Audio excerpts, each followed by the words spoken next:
ஓம் சைராம். ஸ்ரீ சைராம். என் அன்பு குழந்தையே, உன் சாயப்பா உனக்காக ஒரு அற்புதமான செய்தியை காலையிலேயே கொண்டு வந்திருக்கின்றேன். உன்னுடைய வீடு கட்ட வேண்டும் என்ற கனவை நீ வெகு நாட்களாக மனதில் நினைத்து கொண்டிருந்தாய். அந்த கனவை இப்போது நிறைவேற்றப் போகிறேன். பல நாட்களுக்கு முன்பு நீ என்னிடம் வைத்த வேண்டுதலை நான் நிறைவேற்றப் போகின்றேன். நீ செய். உனக்கு வேண்டியது எல்லாவற்றையுமே நான் ஏற்பாடு செய்து தருகிறேன். அதற்கான முயற்சியை நீ தொடங்கு. பொது வீட்டில் நீ பால் காய்ச்சுவதற்கான எல்லா ஏற்பாடுகளையும் நானே முன்னின்று நடத்தி தருகின்றேன். நீ முதல் அடியை மட்டும் எடுத்து வை. என்னுடைய நாமத்தை சொல்லி உன் வீடு கட்டும் ஆசையை ஏற்படுத்திக்கொள். உடனே அதற்கான எல்லா வசதியுமே நீ செய்து கொள். எப்பொழுது உனக்கு தர வேண்டும் என்று நான் விரும்பினேனோ அதற்கான நேரம் வந்துவிட்டது கண்மணி. புதிய வீட்டில் நீ குடியேறி, புதிய வீட்டில் பால் காய்ச்சி, புதிய வீட்டில் எல்லா வகையான நன்மைகளும் நடக்க நான் உன்னை ஆசீர்வதிக்கும் நேரம் வந்துவிட்டது. அதனால் அதற்கான ஏற்பாடுகளை எல்லாம் செய். நீ சந்தோஷமாகவே வாழ்வாய். எங்கு இருந்தாயோ அங்கிருந்த இந்த வேலையை நீ தொடங்கு. உன் வீட்டு சரசரவென்று உயரும். அதற்கான முன்னேற்பாடாக என்னுடைய நாமத்தை சொல்லி ஒரு செங்கலை மட்டும் நட்டால் போதும். அதற்கான ஏற்பாடு எல்லாவற்றையுமே நான் செய்து தருகிறேன். மீண்டும் மீண்டும் சொல்வது உனக்காகத்தான், என்னுடைய அன்பு குழந்தைக்காகத்தான். உன் வீட்டு கனவு நிறைவேறப் போகிறது. நீ விரும்புவது தாமதமாவது உன்னுடைய கர்ம வினையால். உன் சந்தோஷத்திற்காக உன் கர்மாக்களை தட்சணையாக நான் எடுத்துக்கொண்டு உனக்கு புண்ணியத்தை உண்டாக்கி கொண்டிருக்கிறேன். உன் கர்ம வினைகளை விரைந்து முடிக்கவே நானும் போராடி கொண்டிருக்கிறேன். அதுவரை நீ அமைதியாக இரு. நீ என்னிடம் எதையும் வேண்டினால்தான் நான் செய்வேன் என்று அல்ல. உனக்கு எதை எப்பொழுது எப்படி செய்ய வேண்டும் என்று எனக்கு தெரியும். உனது ஆசைகள் எண்ணங்கள் அனைத்தும் கூடிய விரைவில் நிறைவேறும். நீ எப்பொழுதும் யாரையும் சார்ந்திருக்காதே. உனது வாழ்க்கையில் இக்கட்டான நிலையில் எடுக்க வேண்டிய முடிவை நீயே முடிவு செய். உன்னுள் இருக்கும் நான் அதற்கு உதவியும் புரிவேன். ஆனால் நீயோ உன் மீது அன்பும் அக்கறையும் இல்லாத உன் சுற்றத்தார்கள் சில பேரிடம் போய் அறிவுரை கேட்கிறாய். எவர் மீதும் கோபம் கொள்ளாதே, அது கொடியது. உதவி புரிவர்களிடம் மட்டும் அல்லாமல் உதாசீனப்படுத்துவர்களையும் கூட. ஏன் அனைவரிடமும் அன்பாக பேசக்கூடாது? நீ வருத்தப்படுவதால் எதுவும் மாறாது. நம்பிக்கையோடு கம்பீரமாக உன் குறிக்கோளை நோக்கி செல். நீ அதை அடைய நான் துணை நிற்பேன். இது என்னுடைய சத்திய வாக்கு. நான் உன் முன்னேதான் சென்று கொண்டிருக்கிறேன். நீ என் பின் கையை பிடித்து வா. உன் செயல் அனைத்துமாக உன் சாயப்பா நான் இருப்பேன். நீ என் பரிபூர்ண அருள் பெற்ற என்னுடைய பிள்ளை. நான் வருவேன், கலங்காதே. உனக்காக எங்கும் வருவேன்.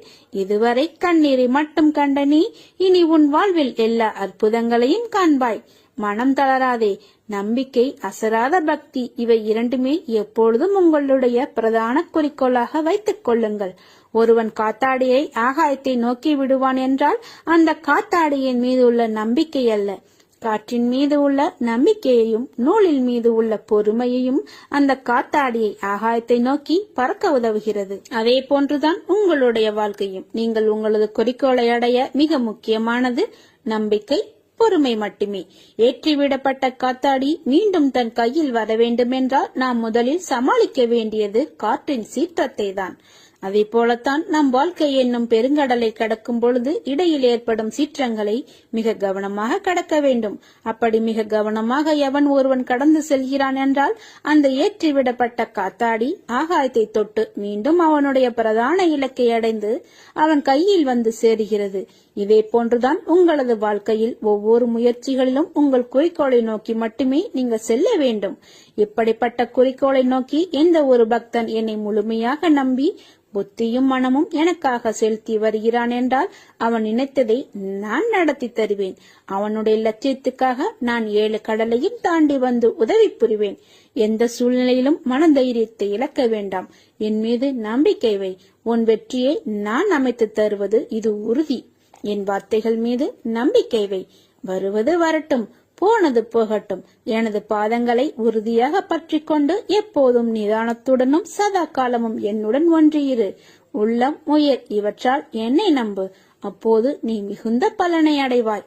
உன்னை ஏளனமாக பார்த்து நகைத்தவர்கள் முன்னிலையில் கொடியாய் நீ உயர்ந்து நிற்கப் போகிறாய். உன்னை தாங்கும் கம்பாக நான் என்ற உன்னிடத்தில் உன் சாய்தேவாவை நீ எப்போது நீ கண்டாயோ, நான் என்ற சொல்லுக்கு சாய்தேவா என்ற சொல்லை அர்த்தம் கண்டாயோ, அந்த நொடி பொழுதிலிருந்தே உனக்காக நான் இருக்கிறேன். அதற்கு முன்பாகவும் சரி, அதற்கு பின்பாகவும் சரி, என் உயிராய் நீ என்றும் என்னிடத்தில் இந்த துவாரகமாயின் தாயின் பிள்ளையாய் வாழ்வாய். என் பரிபூரண அருள் எப்போதும் உண்டு. உன் கண்ணீரை துடை. உன் கண்களில் இருந்து கண்ணீர் வலியக்கூடாது. இது என் உயிராய் நினைக்கும் உன் சாய்தேவா, உன் சாயப்பா, உன் துவாரகமாயி தாயின் மீது ஆணை. நிச்சயம் வாழ்வில் நீ சந்தோஷமாக வாழ்வாய். நிச்சயமாக எல்லா செல்வ வளங்களையும் பெற்று வாழ்வாய். பொறுமையோடும் நம்பிக்கையோடும் இரு. உன் பிரார்த்தனைக்கு பதில் அளிப்பேன். கவலைப்படாதே, நான் உன்னை பெற்று எடுத்திருக்கிறேன். இந்த வாரம் நல்ல செய்திகள் பதிலளிக்கப்பட, பிரார்த்தனைகள் தீர்ப்பு முனையாக உன்னை வந்து சேரும். அற்புதங்கள் மற்றும் அனுகூலங்களால் இந்த வாரம் நிரம்பப் போகிறது. கவலைப்படாதே, நான் உனக்கு துணையாக எப்பொழுதும் இருப்பேன். நான் யார் மீதாவது கோபப்படுவது போல தெரிந்தாலும் என்னுடைய இதயத்தில் கோபமே கிடையாது. நான் என் பக்தர்களின் பிடியில் தான் இருக்கிறேன். அவர்கள் பக்கத்தில் இருக்கிறேன். எப்பொழுதும் அவருடைய அன்பை தாகத்துடன் நாடுகிறேன். துன்பத்தில் அவர்கள் கூப்பிடும்போது நான் ஓடோடி வருகிறேன். என் பிள்ளைகளுக்காக நான் எங்கிருந்தாலும் ஓடோடி வந்து அவர்களை காப்பது என்னுடைய கடமை. கவலையின்றி இரு, சந்தோஷமாக இரு, நல்லதே நடக்கும். ஓம் சாய்ராம். உன்னுடைய முடிவுகள் தான் உன் வாழ்க்கையில் இடம்பெறும் இன்பமும் துன்பமும். இன்பம் உன் ஆன்மா யோசிக்கும் விதத்தில் தான் உள்ளது. உன் கஷ்டம் காலம் என்பது முந்தைய கர்ம வினை, அதாவது நீ தெரிந்தோ தெரியாமலோ செய்த தவறுகள். அவற்றின் கணக்கை விதி பார்த்து கொண்டேதான் இருக்கும். அதன் பொருட்டே உன் கடினமான நேரங்கள் நிர்ணயிக்கப்படும். அதனால் எதற்கும் மனம் தளராதே. வாழ்வில் இன்பத்தை கண்டு மட்டுமே வாழ முடியாது, அதை போல துன்பத்தை கண்டு மட்டுமே வாழவும் முடியாது.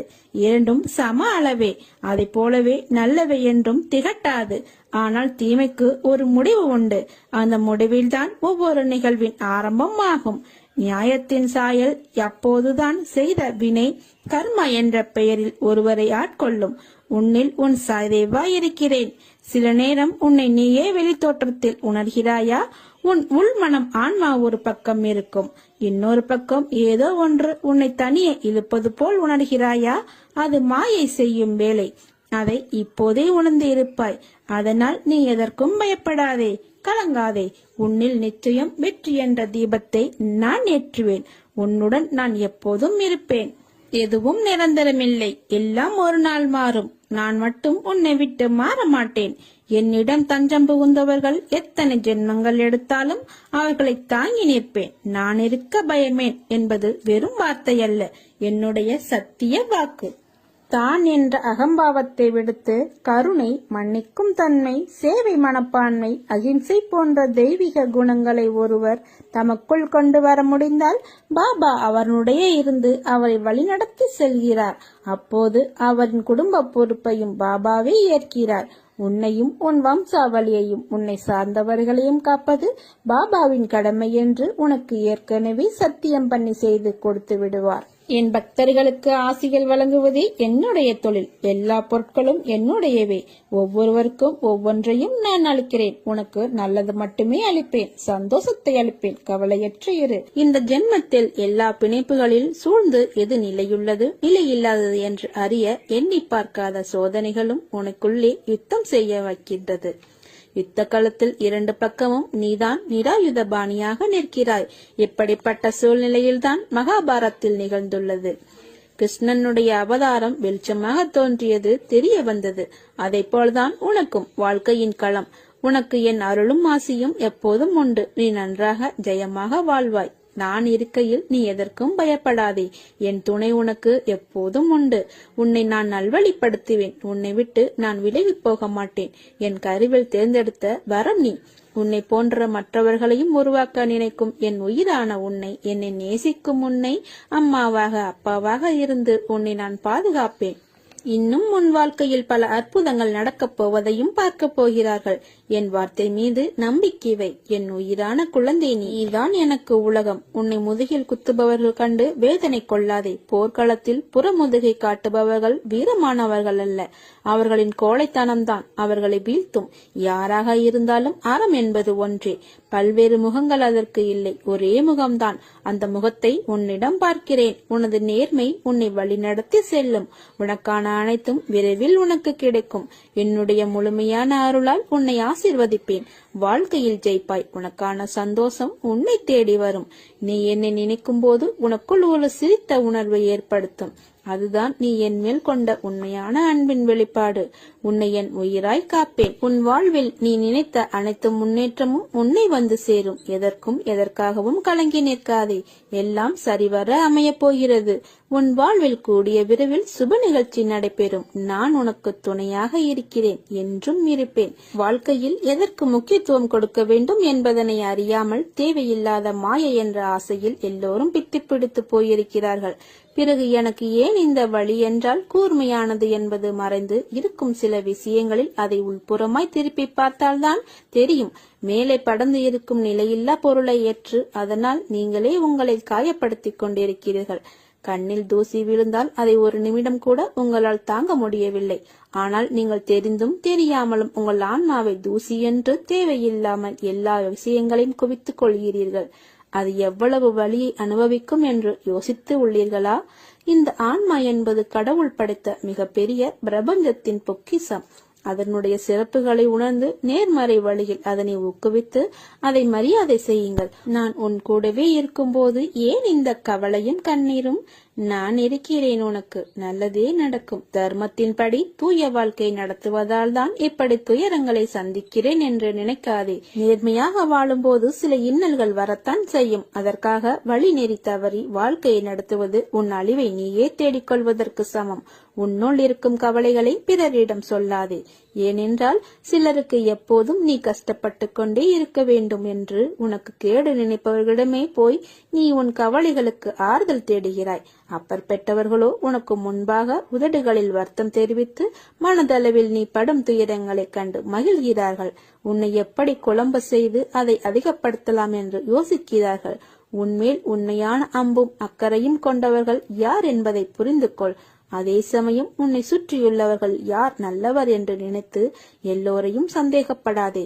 அன்பை புரிந்து கொள்ளும் நேரம் சூழ்நிலை நிச்சயம் வரும். எதற்காகவும் விரக்தி அடையாதே. பயமின்றி உன் இலக்குகளை நோக்கி போய்கொண்டே இரு. யாரையும் இகழ்ந்து பேசாதே. எவரையும் துச்சமாக கருதாதே. நம்பிக்கையானவராக அவர்களுக்கு இருந்தும் உன்னை காயப்படுத்தியதற்காக உண்டான தீவினை அவர்களை போய் சேரும். நிம்மதியுடனும் சந்தோஷத்துடனும் வாழ்வாய். அதற்கு நான் பொறுப்பு. உனக்கு எல்லா சூழ்நிலைகளிலும் நான் துணை நிற்பேன். நான் உனக்கு துணை நின்று உண்மையை எடுத்துரைப்பேன். என் மேல் நீ கொண்ட நம்பிக்கையும் பொறுமையும் உன்னை எப்போதும் காவலாய் காக்கும். என் வார்த்தைகள் மீது நம்பிக்கை வைத்து செயல்படு. நீ எல்லா செல்வ வளங்களையும் பெற்று வாழ்வாய். கவலைப்படாதே. நான் இருக்கிறேன். உன்னோடு என்றும் என்றென்றும் நான் இருப்பேன். நல்லதே நடக்கும். நீ என்னுடைய பரிபூரண அருளும் ஆசீர்வாதமும் பெற்ற என் பிள்ளை நீ. உனக்கு ஏதேனும் துன்பங்கள் சோகங்கள் இருந்தால் என்னிடம் மனமிட்டு பேசு. தகுந்த நேரத்தில் நிச்சயம் அந்த துன்பத்தை உன் வாழ்க்கையில் இருந்து போக்குவேன். நான் உனக்காக இருக்கும்போது நீ ஏன் கவலைப்படுகிறாய்? எத்தனையோ துயரங்களை கடந்து விட்டாய். இனி வரக்கூடிய நாட்கள் அனைத்தும் உனக்கு பொற்காலமே. உன்னை வஞ்சித்தவர்கள், குறை கூறியவர்கள், நீ வாழக்கூடாது நினைத்தவர்கள் முன்பு நீ ஜொலிக்கப் போகிறாய். சந்தோஷமாக இரு. அப்பா நான் இருக்கிறேன். எப்போதும் உன்னையும் உன் குடும்பத்தையும் காப்பது என் பொறுப்பு. 1 மணி நேரம் ஓம் ஸ்ரீ சாய்பாபாவின் நாமம் சொன்னால் 1 மணி நேரம் நீங்கள் மௌன விரதம் இருப்பதாகிறது. 1 மணி நேரம் நீங்கள் பாபாவுக்கு சம்மதமாக வாழ்ந்தாகிறது. 1 மணி நேரம் ஹரிச்சந்திரன் போல் உண்மையை பேசியதாகிறது. 1 மணி நேரம் நீங்கள் உங்கள் மரணம் என்கிற பரீட்சைக்கு தயார் செய்கிறீர்கள் என்று ஆகிறது. 1 மணி நேரம் பூஜை செய்ததாகிறது. 1 மணி நேரம் உங்கள் பாவத்தை போக்கிக் கொள்ள பிரயாச்சித்தம் செய்ததாகிறது. 1 மணி நேரம் பாபாவை நோக்கி சில படிகள் முன்னேறியதாகிறது. 1 மணி நேரம் ஓதுவதாகிறது. 1 மணி நேரம் பெரியோர்கள் சொல் பேச்சு கேட்டதாகிறது.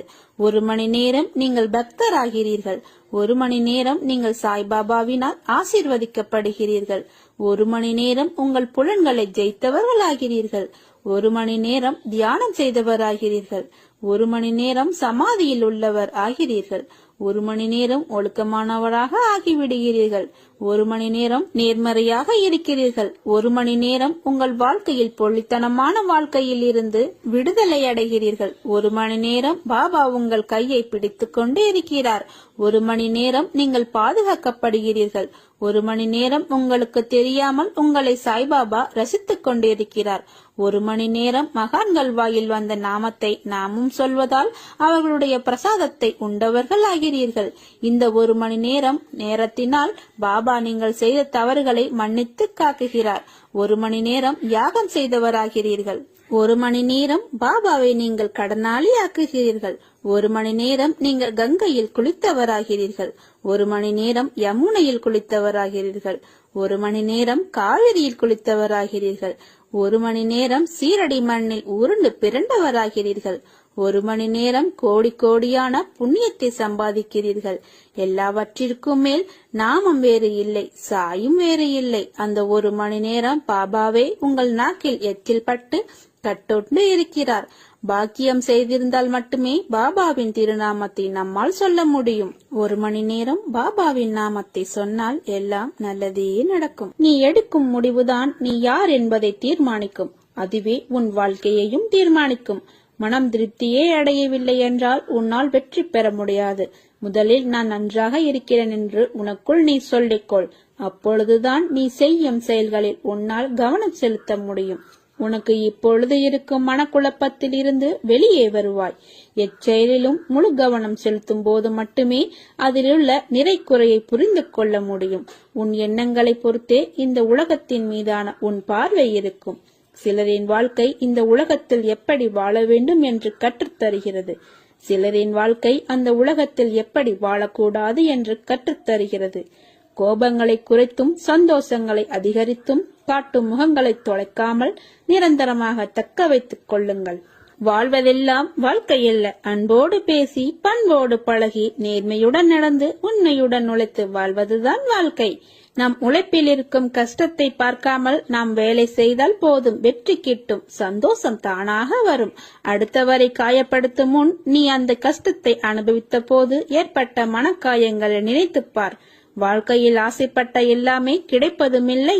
கிடைத்ததை வைத்து வாழ். கவலை கொள்ளாதே. இந்நிலை கூடிய விரைவில் மாறும். நான் இருக்கிறேன். உனக்காக எங்கும் இருப்பேன். உலக வாழ்வில் எல்லோருக்கும் அவரவர் வினைகளுக்கு ஏற்றவாறு நன்மையோ தீமையோ அவர்களை நோக்கி பாய்கின்றன.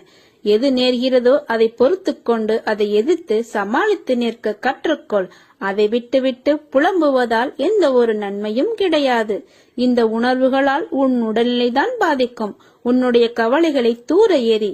உன்னுடைய துன்பங்கள் ஒரு முடிவுக்கு வரும் நாள் வெகு தொலைவில் இல்லை. உனக்கு நான் அடிக்கடி கூறுவது ஒன்றுதான். நீ உன் வாழ்க்கையை அடுத்தவர்களைப் போல வாழ வேண்டும் என்று கனவு காணாதே. இருப்பதை வைத்து மகிழ். உலகில் எல்லோருக்கும் செல்வம், பதவி, அதிகாரம் எல்லாம் கிடைத்து விடாது. எல்லோருக்கும் எல்லாம் கிடைத்து விட்டால் இவ்வுலகமே அதிகார போட்டிகளால் சூனியமாகிவிடும். என் வாழ்க்கை மகிழ்ச்சியான பாதையில்தான் செல்கிறது என்று நீயே உனக்கு சொல்லிக்கொள். அப்பொழுதுதான் இந்த துயரங்களை மன வலிமையோடு எதிர்கொள்ள முடியும். வருத்தப்படாதே, அழாதே, தோல்விகளைக் கண்டு துவண்டு போகாதே. துன்பத்தை பெரிதாக நினைத்து இன்பத்தை இழந்து போகாதே. உனக்கு வாய்ப்புகளும் காலங்களும் உள்ளன.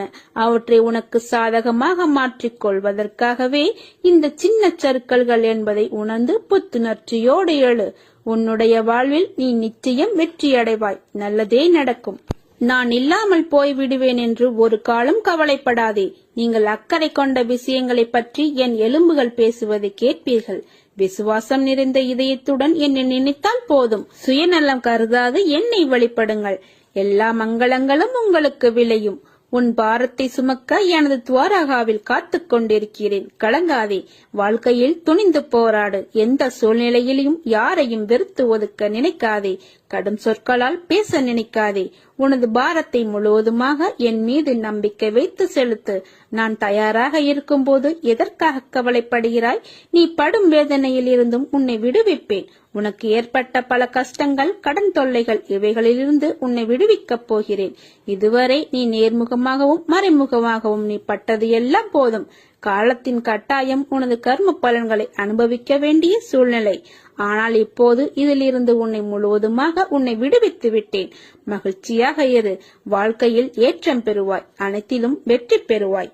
நான் உன்னுடன் இருக்கும்போது வீணாக அழாதே. அழுதது போதும். எவரெவர் தூற்றினாரோ அவர் உன்னை பார்த்து பொறாமை கொள்ளும் காலம் வரப்போகிறது.